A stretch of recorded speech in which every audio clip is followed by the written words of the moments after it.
ಎಂಬ ಬಿಸಿಲು ಕುದುರೆ ಏಕೆ ಏರುವೆ, ಮರಳುಗಾಡಿನಲ್ಲಿ ಸುಮ್ಮನೇಕೆ ಅಲೆಯುವೆ.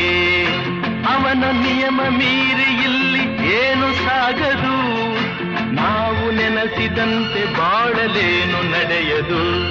ವಿಷಾದವಾಗಲಿ ವಿನೋದವಾಗಲಿ ಅದೇನೇ ಆಗಲಿ ಅವನ ಕಾರಣ.